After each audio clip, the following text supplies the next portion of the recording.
What a win for the Utah Jazz. Just dominant start to finish against the reigning champion Denver Nuggets. Really impressive. Let's talk about it. It's the Hoops Nerd Show.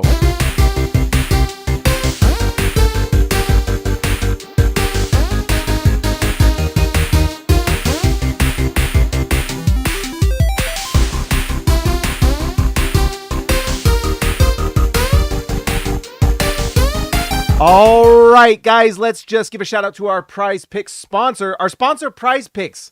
They are the sponsor of the show. Anyways, if you go to prizepicks.com, if you've never signed up, go to prizepicks.com, use promo code HoopsNerd and sign up. They will match up to $100. See that number right there? That's how much money they'll give you. It's free to go to Prize Picks. And if you know what you're doing, you're going to do well. But I have to say, there's a lot of times with the Jazz, you got to pick the under. They are just spreading the minutes, and it's pretty crazy. But go to Prize Picks, use promo code HoopsNerd. You will have a blast, and it supports the channel, and I would appreciate it. All right, also, let's take this ad down. Let's bring this up. Are you a Jazz fan, and have you subscribed yet to this? Oh, not that. Have you subscribed to the channel yet? If not, what am I doing? If you have... subscribe to the channel. That was the moral of what I was trying to do. All right, here we go. Let's see. Oh my gosh. Dog and Pony show tonight. I have last game's stats up. Come on now. Anyways, I want to see what Jokic did, but the crazy stat for this Nuggets team and for Nikola Jokic is the fact that he is like 1-12 now against the Utah Jazz in Utah. When he plays at Utah, like 1-12. It's crazy. Can't beat us. So guess what? Can we go into the Western Conference Finals against the Denver Nuggets and just go to the finals? I'd be okay with that. Would any other Jazz fans be okay with that? I think so. Gabriel Bodley, my man, comment of the night. The Pillsbury Doe Cowboy goes home sad. He's a big, fat, sad baby. And he's going home crying to mama. Yes, he is. The Jazz said no to Jokic tonight. He bumbled around on the court and went 8 for 9 from the field with 27 points, 11 rebounds, 6 assists. It's crazy. He does not like to shoot the three right now. I don't know.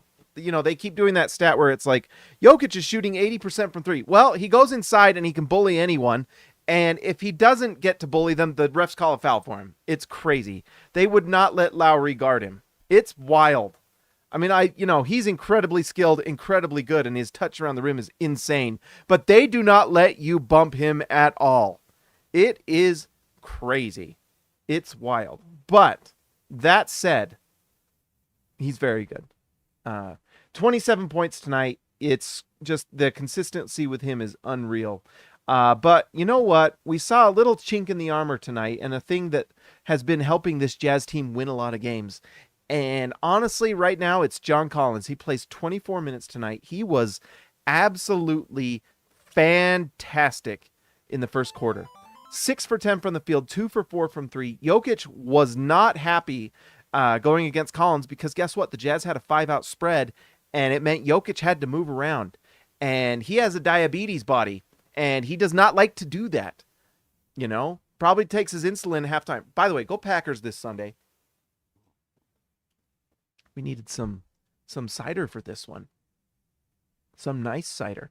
But anyways, we got to start giving some credit to both John Collins and Will Hardy. And by the way, Jorge Arrizaga, I love you. Te amo. Te quiero. I don't know te amo. Te quiero mucho.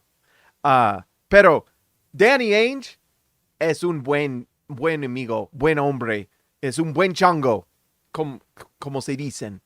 But anyways, John Collins has been phenomenal, and Will Hardy has found the lineups that work. I mean, this rotation the Jazz have is just absolutely a dominant rotation. They just, from 1 through 10, and they're running a 10-man rotation regularly, running an absolute I mean, it's 10-man rotation, and every player is really good. I mean, Walker Kessler only played 14 minutes tonight, and, you could argue he should be starting. That's how crazy this rotation is for the Jazz. It's bonkers. I mean, this is what I expected at the start of the year. And there's some tweets out there. That, younger James, 40-year-old James now, I'm a little washed. on Twitter. Plus, Elon ruined it. But I'm a little washed on Twitter. I would have come back for every single one of you. Every single one of you had comments about the Jazz. And, oh, I knew the Jazz were going to be bad. Blah, blah, blah. Well, guess what? I said the Jazz were going to be 41, 42 wins this year. And look at this. They're one game under 500. They're right on track for the prediction. So guess what? I'm going to be nice to all of you that said some things, some subtweets out there that were not very nice. But this Jazz team is really good, and this is pretty much what I expected to happen. They have figured it out. They have an absolute elite head coach. This is an elite head coach, guys. We thought we had a good coach before. No, he was, okay. This is an elite head coach, and he knows how to run this team. There was an example. So the Jazz absolutely won this game with defense. By the way, I set a teaser on Twitter.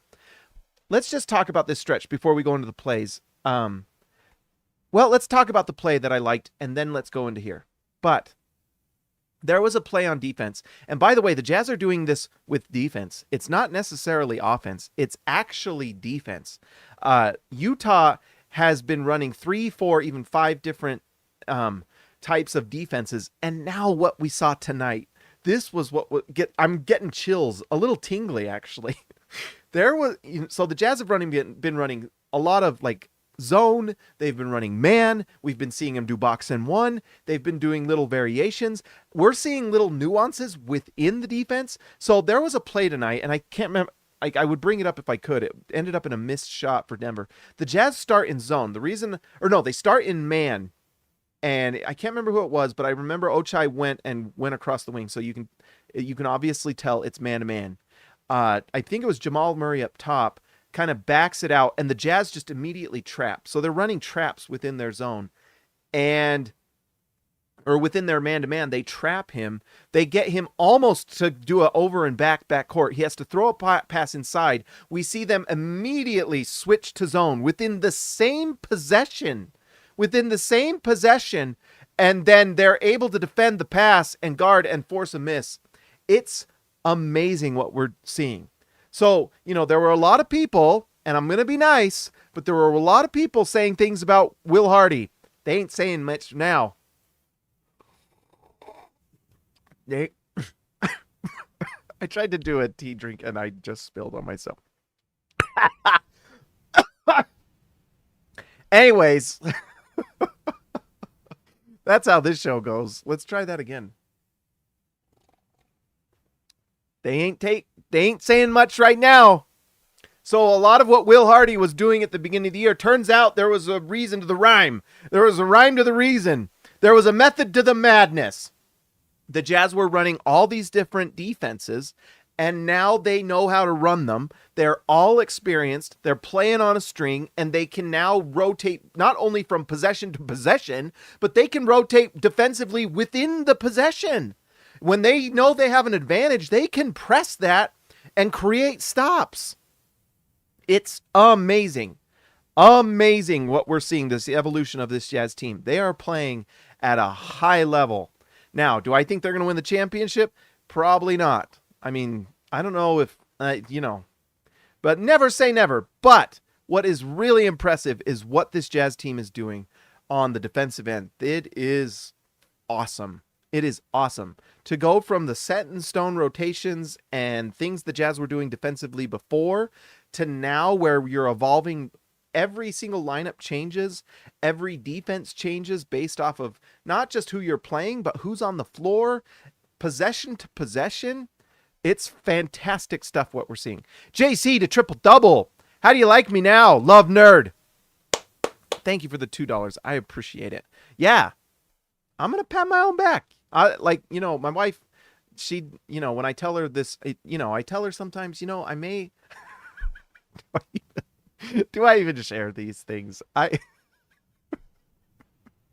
tell Mrs. Hoops Nerd, I may not always be right, but I'm never wrong. Sorry. And if something I said turns out to be factually inaccurate, then we just don't talk about it. We just move on. All right. So the Jazz, in their defensive rating for the season, this is for the season right here. Look at this. Defensive rating for the season has gone up to 21. This is overall for the whole year, including just the absolute hot dog water defense the Jazz were playing at the beginning of the year when they were evolving and learning and growing. They were at like 26 and 27 for the year. Now they've moved all the way up to 21. Let's see. Oh, this is offensively. 21 offensively. Defensive rating for the Jazz now for the season, 22. So they were at 26 and 26 a week into the season, just terrible, and they stuck there for a while since December 13th, and that really seems when things have really turned around. They're now up to 21 offense and 22 defense. Now, let's look at things since December 13th, where they've gone like 13 and 4, whatever it is. Do they have the best offense in the league? Well, let's see. No, they don't. Oh, by the way, someone asked if I could zoom this in. I will. Can you see that better? Hopefully. Utah is at 14 offensively. So they are not, they're just slightly above average offensively. Look at that. Better than the Phoenix Suns. But just 14th, slightly above 15, which is completely average. That's crazy to have Devin Booker and Kevin Durant and be literally average. That's crazy. But anyways, let's see. Now, what are the Jazz defensively? Look at this. In that stretch, they are a top 10 defense. They are number 8. They are doing awesome. And this includes getting shellacked by Boston, which is kind of looking like an outlier. It kind of looked like the Jazz just couldn't hit shots that game. They went 6. I remember watching. They went 1 for 15 to start the game from 3. If they hit like 33% or something reasonable, that game's a little different. But pretty nice turnaround for the Jazz. And really, it's a credit to Hardy. It's a credit to the players that they are evolving and growing. And you know what? It's really fun to see. And this is the starting unit. Let's see. Simone Fontecchio, once again, the goal we've given to Simone, and I tried to tell him, I don't know if he's watching the show, probably not, but he did not hit his goal again tonight. Only one. The goal is 2 a game. Come on, Simone. Come on. We need our 2 threes. It's been a bit. It's been too long. We got to get 2. It's been like 3 games. We have not hit our goal. Come on now. But either way, Simone's playing good defense. He was 1 for 5 from the field, 1 for 4. He actually played pretty good defense in the first half, but offensively, man, sometimes it's just not quite there. Just 2 assists. He plays 20 minutes. I would say the credit for Simone is the defense. He actually played really good defense tonight, and honestly turning into quite the 3-and-D player. It's really cool to see. He's pretty big. That's one thing. This Jazz team is big. I know they don't have like the 7'1" or 2 Embiid or Jokic or something like that at center, but they are big at a lot of positions, especially the front court. Overall, they have great size. It's time to start talking about Lauri Markkanen's rebounding. I mean, we know about the scoring. Tonight was just awesome. He was the best player on the floor in a lot of ways. 6 for 13 from the field, 2 for 5 from 3. He had 12 rebounds. He is an elite rebounder, and this was against Jokic. But yeah, 26 points. He was a plus 17. Look at that. Just dominant force for the Jazz offensively. And if the Jazz can find a way to get another star next to him, and I'm talking like a big-time guy, this Jazz team could probably win a title. The question is, how do you do that? How do you do that? What a crazy trade deadline this is going to be, too. This is going to be wild. Next year is going to be a lot of fun, and it's going to be so interesting because the Jazz are looking like they are going to convey this pick. Look, they are now sitting at the 12 spot. So it's getting less and less likely for them to jump, which is good, and giving this pick to OKC. And if the Jazz can just flat out make the playoffs and they don't have to worry about the lottery and jumping, how cool would that be? How cool would that be? Yes, that's right, JC to triple-double. Play to convey. And that is what the Jazz are doing. You better watch out, Houston. Houston loses tonight. They are not playing as well as Utah right now. They are 4-6. They are sliding. And LA should have lost that game against Toronto. That was a joke. They should be below the Jazz too right now, actually. So, the refs can't save you for long, LA. Utah's coming. We talked about John Collins a little bit, but he has been, I know there's some numbers out there. You've got to take things with nuance. In fact, I mean, I guess let's just do it right now. I just kind of want to see. Um, let's see. See all player stats. Let's go to teams and well,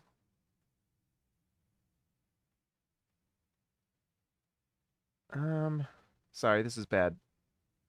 No, we won't worry about it. I wanted to look at on-off for John Collins, but we'll do that some other time. But anyways, a lot of what John Collins is doing is not very measurable with the data. He is going 24 minutes tonight. He shoots 60% from the field, 50% from three. But what he does is being a spread floor threat, allowing the Jazz to have a 5-out offense, just does so much. You know, we talk about what Colin Sexton is doing. Well, guess what? It kind of coincides a lot with John Collins starting. And if you go to cleaning the glass and you look at John Collins' numbers as a rim protector, it's pretty good. It's actually pretty decent. He is in the above average level as a rim protector.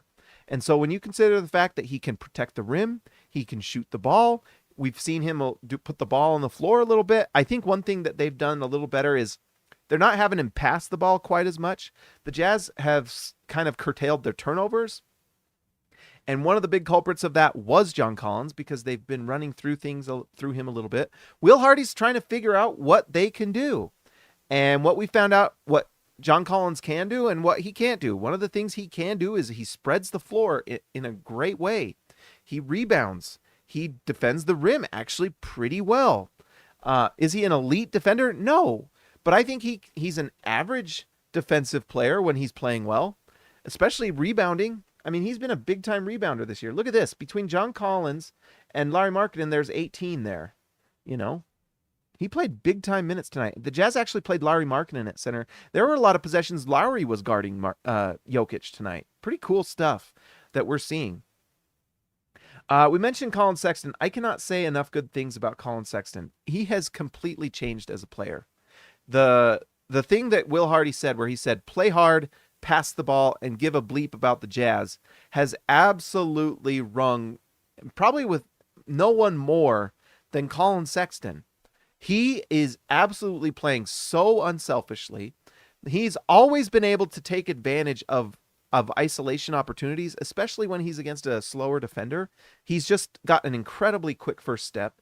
He's got an efficient floater game. He can shoot the three, and he's got great touch around the rim. I haven't checked his touch numbers, but I bet you they're good.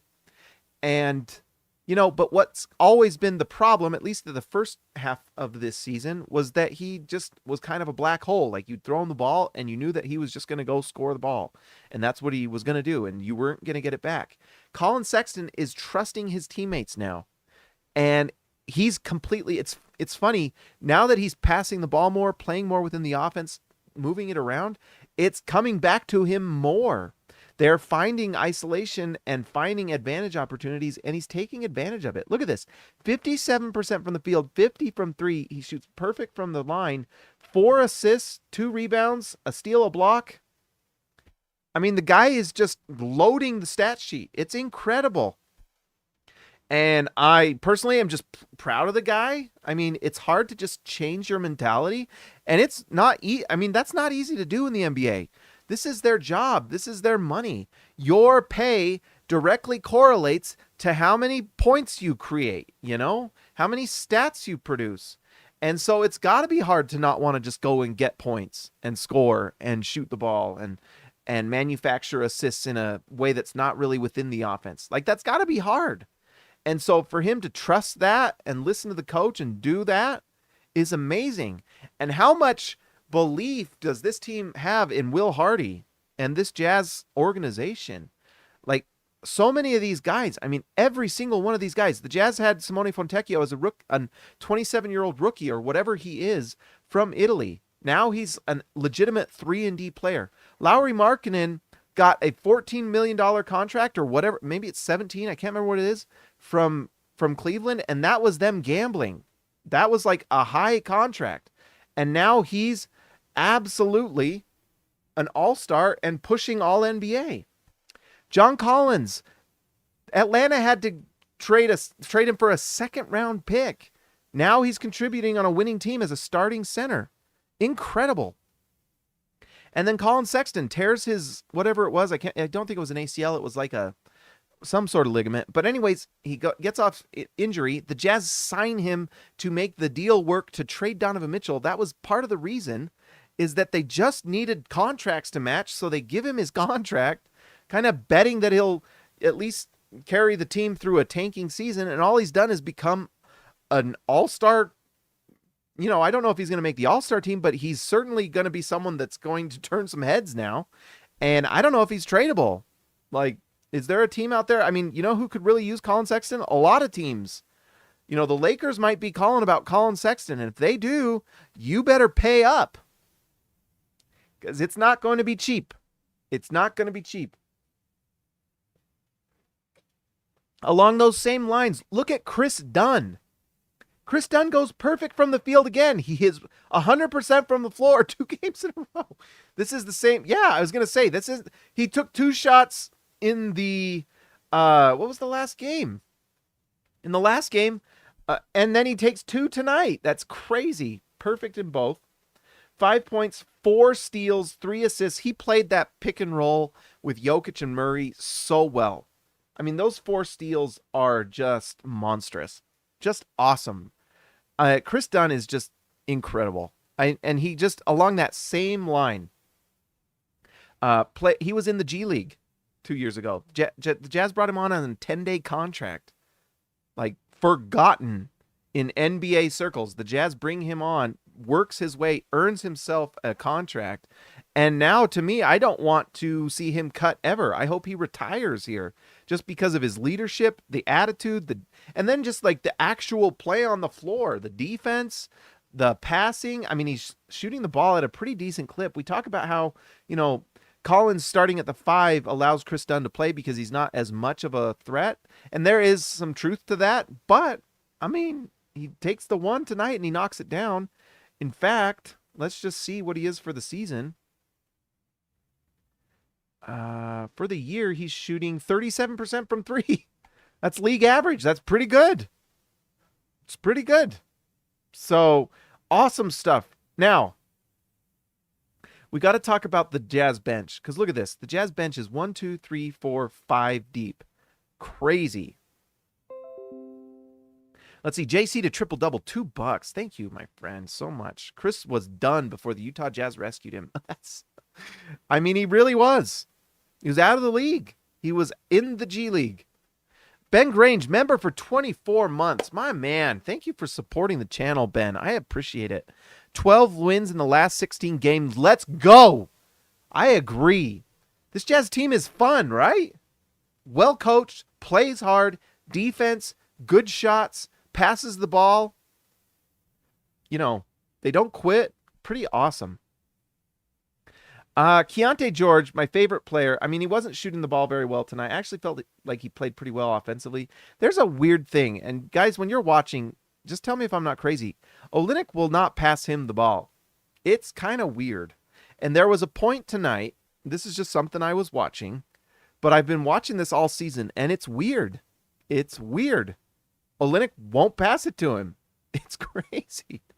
And so what happens is Olynyk will move, like 3 times tonight. It happened again where Key's like the open guy on the perimeter. Instead, on the 3rd time, Olynyk looks off Keontae and passes it in and turns over the ball. And at this point, Keontae was mad. If I had time, I'd make a video on this. But anyways, so what happens is then a possession or 2 later, Keontae's passing the ball. Not Quinn. Oh my gosh. Will usually has Keontae be the one who's passing in the ball. He's the best passer on the team. And the open guy right in front of him was Kelly Olynyk putting his hand out. Hey, pass me the ball. Never mind that I never pass it to you, but I'm going to expect you to pass it to me. This is a weird sequence. So Key just said, you know what? Nope. And he looked him off and passed it somewhere else. It got turned over and Denver went and scored. Immediately, they inbound the ball to Keontae, and you can tell he's annoyed. He goes down. Olynyk, and you guys should go rewatch the game. This was in the second half, I think. I believe it was like the beginning of the fourth quarter, late third quarter. They're up at the 3-point line, and I was watching because I watched this. Olynyk comes up, and Key like points at him and says, "Go, set the screen." He was like annoyed. So Olynyk goes, sets the screen for Markkanen, who does one of those run cuts they run in the offense, and he just passes it to Markkanen, and they score. He was immediately pulled for the starters, but I kind of loved it. Ben Grange, $9.99. You are for real. That is super generous. I appreciate it. $9.99. That is so much. Thank you, my friend. You know, you guys never have to donate, but I appreciate it a lot. Thank you so much. I haven't caught many post-game shows live lately, but I try to watch them all afterward. I love your intense love of the Jazz. Thank you for doing what you do. Well, you know what? Thank you for being on the show, Ben, and supporting the channel. It's amazing. I do this because of you guys, honestly. I mean, I love doing this. I would talk into a void, but I tell you what, on the nights where I'm not feeling it, it's because of you guys. I appreciate you. You are amazing. I'm not going to get emotional, but I'm feeling it a little. Thank you for supporting the channel. You guys are incredible. Incredible. I love it. So anyways, that's a weird thing that I'm watching. And now I'm starting to wonder, are they sitting by each other on the bench? Does this make a trade more possible? Like, honestly, will the Jazz just trade Kelly Olynyk? By the way, I made that video. Olynyk is, like, in my opinion, one of the most likely players to be traded. And there's a lot of teams out there that would love to have Olynyk. 42% from three, or whatever he's shooting, it's really good. All right, we've topped that off. So anyways, fantastic stuff from Key. I know the numbers don't show it, but go watch the game. He was in control, and this is a good Denver team. And by the way, he doesn't get the ball a lot. Like, or Clarkson and Olynyk won't pass him the ball. It's weird. It's strange. And I know Clarkson had a monster night tonight, so it's fine. But it's just something to watch. It's just a little wrinkle that's a little weird. And so I wouldn't be surprised if Olynyk gets traded also just because of that. Plus, I would love to see these minutes go to Taylor Hendricks. I think the Jazz will be just as good. You know, some of the offensive versatility of Olynyk goes to the defensive ability of Taylor Hendricks. And I think Taylor Hendricks showed us that he can shoot the three and he can defend. And I don't know. I think it'll be good. Jordan Clarkson has been playing out of his mind. In like the last 10 games, I don't know what it is. I don't want to take too much time. I've spent too much time searching tonight. But he is playing, since coming to this sixth-man role again, which he probably should have been all year. But the Jazz were trying to figure out their guard rotation. Clarkson, and they honestly, to be honest, gave Jordan Clarkson the respect he deserved to give him that opportunity to start. You know, it didn't work. But as a sixth man, he is absolutely lighting up teams, playing incredibly well. He has a point guard in Keontae George that sets him up in a nice way, to be honest. And he goes 12 for 19 tonight, 3 for 8 from 3, 9 assists. It's crazy. Absolutely amazing. The sixth man of the year thing should start getting talked about a little bit with him, because he's been monstrous for the Jazz. And like we said last show, the Jazz don't have to make a trade. I mean, I probably would like to trade at least Olynyk so you can get Taylor Hendricks some minutes, because I think that's important for the future. But they don't have to. And if the number one goal is to convey the pick, and the Jazz know that they can get there with this team and they don't want to screw it up, they may not. Just trade people in the offseason, you know? Do a sign and trade or something. Or worst case, Kelly Olynyk walks and, you know, you just get that open cap space, which they are going to need, by the way, to renegotiate Lauri Markkanen's contract, which it sounds like, according to Mark Stein and all these different... No! That's not a report. They may.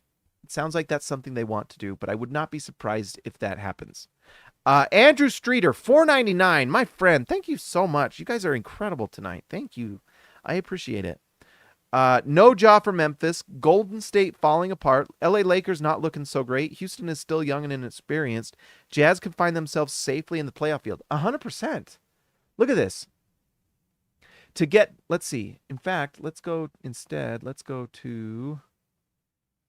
the standings here, and let's just look at it.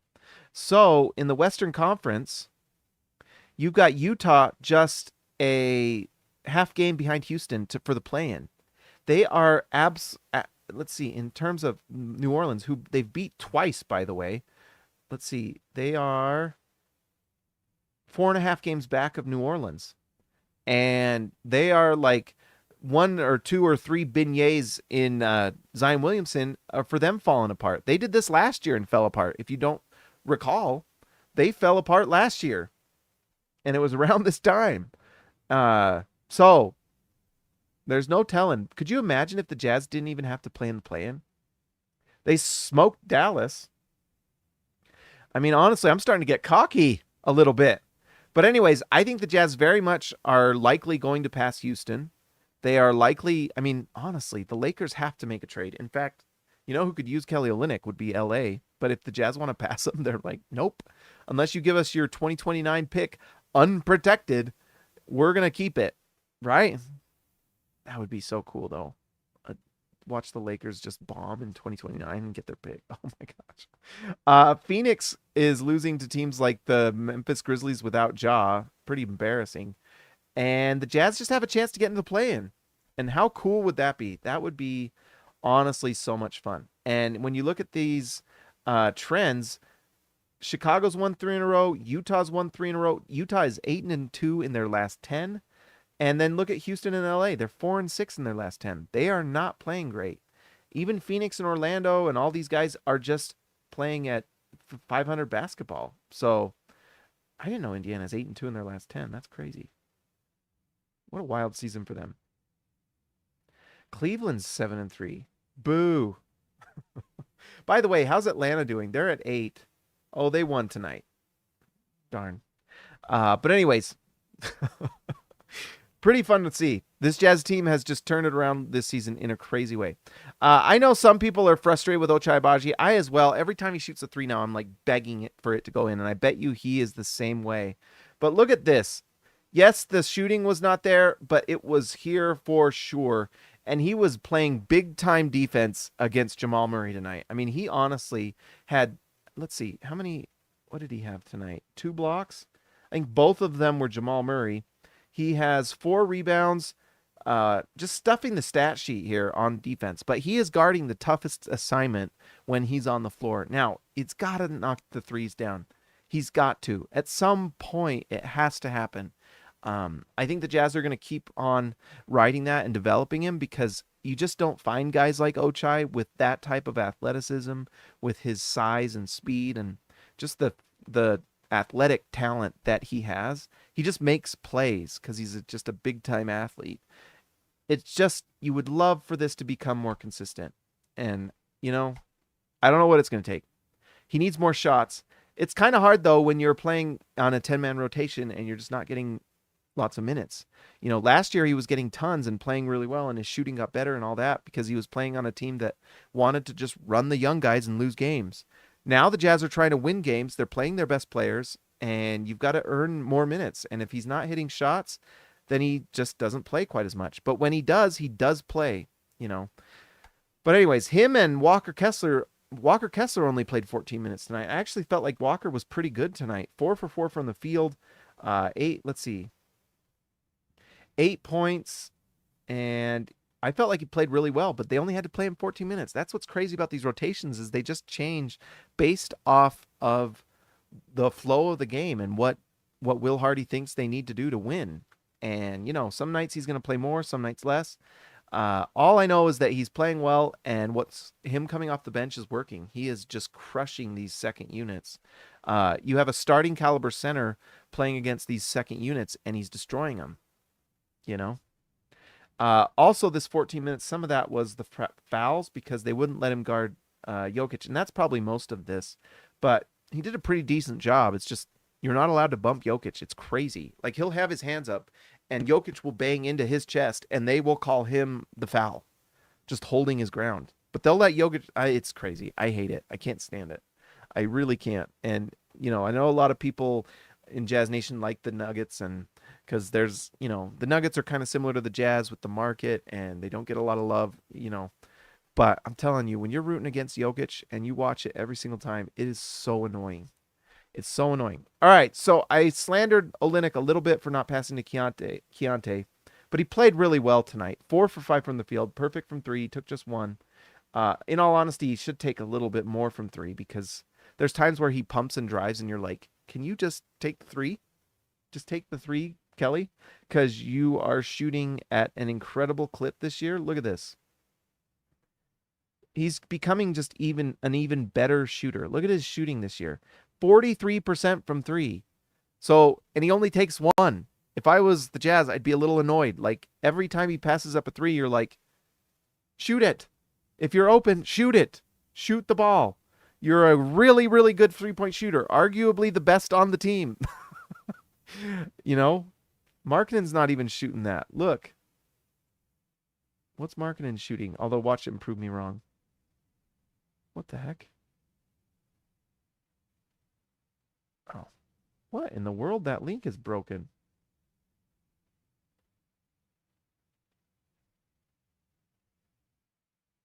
No way. All right, well, I guess we're not going to see that tonight. Anyways, shoot the ball, Kelly Olynyk. Shoot the ball. You're really good at it. So shoot the ball. Shoot the ball. That is the goal for Kelly Olynyk. Shoot it more. Our goal for Simone Fontecchio, 2 threes a game. Make 2 a game. That is it. If you take 8 and you make 2, that's success. If you take 2 and you make 2, that is success. But I just want to see 2 go in, and that'll make me happy. Look, Lauri did it. John did it. Colin did it. Jordan did it. Why can't Simone? You got to make 2. That's the goal. Make 2. Make 2. Okay? All right, guys. We aren't doing the lottery thing tonight because we are not conveying the pick. The Jazz are not conveying the pick. Next year's going to be fun because we get to look at Minnesota and Cleveland. Let's hope that Donovan destroys the Cavs and that the Minnesota just falls apart and everything just goes well. One of those give us Cooper Flag? One of them. Let's see. All right. It's time to give a shout out to the All-Stars. What an awesome game tonight, guys. Thanks for everyone joining the channel tonight. This has been a lot of fun. If you'd like to join the channel, just go to the channel page and hit join. You can support the channel. I appreciate every member a ton, but especially the All-Stars. And that's why each of them is a producer of the show. I forgot to bring this up like a dummy. Let's see. Is it coming? There we go. Not yet. There we go. All right. Like I said, if you want to join the channel, that would be amazing and support it. But you know what else? Hit like and subscribe and then hit the bell so you know when we go live. That way you'll miss less lives. Christian House Money to Haas, $5. What a win. The change in the starting lineup for the 900th time was the trick. Absolutely. Oh my gosh. Let's see. Thank you so much, Christian House Money to Haas.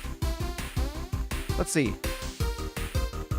Oh, and it's saying that's your 3rd super on a live stream. Thank you so much, Christian. I appreciate it. You guys are so incredibly generous. I appreciate it so much. Every member, but especially the All-Stars. All right, let's give a shout out to the All-Stars, the producers of the show. Let's give a shout out to Dirty Jazz Car Wash Channel, Just Buckets JB. Welcome back, JB, baby. Baby Elliot Madsen, but he's a big man in my heart. Dangerous Danger FC, Christian House Money to Haas, the Outlaw Jesse James Nelson. I screwed it up again. The Outlaw Jesse James Nelson. All the Josh you need, just Josh in your pod. Ryan Perry, the absolute legend. Ezekiel Raisibe, the man from down under. Yes, Jake C. Can. See ya. Alexa Later, Built Ford Tough, Alexander Tufts. Jorge Arrizaga, mi amigo de abajo. Jordan the Goat, Best Roll. TGD, Total Game Domination. Tyson Price, The Price is Right. Austin R. Grant, Editor Extraordinaire. JC, the Triple Double, formerly known as DW to CB. Patrick Kubo, the Connoisseur. And Robert Hall of Fame. You guys are incredible. I appreciate you supporting the channel. It's amazing. Thank you so much. Like and subscribe. Go to Prize Picks. Use promo code HoopsNerd. I will talk to you next